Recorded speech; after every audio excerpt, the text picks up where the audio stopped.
Aujourd'hui, je vais vous parler un petit peu de la dératisation, qui est une obligation. Aujourd'hui, on est donc à Quiberon, devant un restaurant, un de mes clients, et on a une obligation de dératisation pour toutes les sociétés qui sont dites alimentaires. Alors, ça peut être les restaurants, aussi bien les sociétés de confection alimentaire, ceux qui font de la brioche, les boulangers.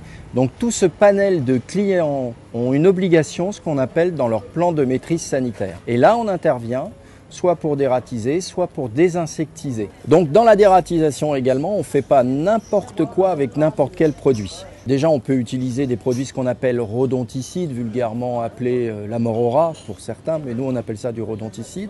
Et maintenant, il y a des réglementations qui sont là, et on n'a plus le droit, ce qu'on appelle avant, à l'appâtage permanent. Alors c'est quoi l'appâtage permanent ? On met ça dans des postes à appât, on met du rodonticide, et avant on le laissait, on alimentait ces postes. Maintenant c'est terminé, il faut que la population de rongeurs soit avérée, et on ne fait pas n'importe quoi. Donc nous on utilise également aussi bien l'appâtage permanent pendant une période donnée, obligatoire, s'il y en a besoin, et sinon on a des palliatifs, ce qu'on peut appeler du préventif, avec donc des systèmes entre guillemets placebo, qui peuvent être des pièges, qui peuvent être des systèmes à NAS. C'est pour ça que peut-être sur certains sites il y a toujours une expertise, et cette expertise on l'amène gratuitement pour vous.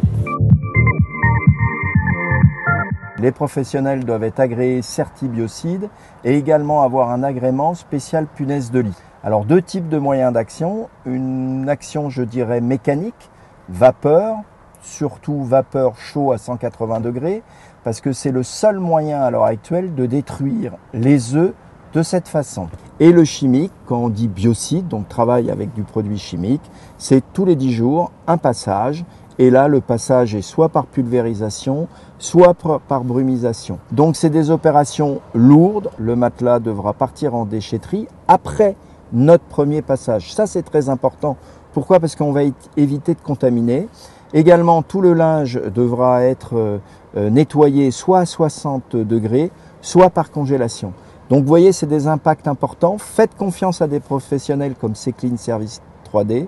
Nous avons des forts taux de réussite. Et pourquoi 3 passages, comme je vous disais, les œufs, l'éclosion, la larve que l'on doit détruire, c'est très important. On a l'habitude de cet insecte, donc il y a toujours des possibilités. C'est notre travail également de rassurer les personnes qui sont atteintes de cet insecte. On est également spécialisé dans le nettoyage de l'extrême ou le nettoyage sanitaire. On est 3 déjà à intervenir dans ma société, dans le Morbihan. On intervient aussi bien pour des syndromes de Diogène, des syndromes de Noé, malheureusement pour des personnes qui sont décédées dans leur appartement, ou des squatteurs, ou des dégâts des eaux, ou des incendies. On est spécialisé, l'impossible est toujours possible avec notre société Seclean Service 3D. À votre service bien entendu.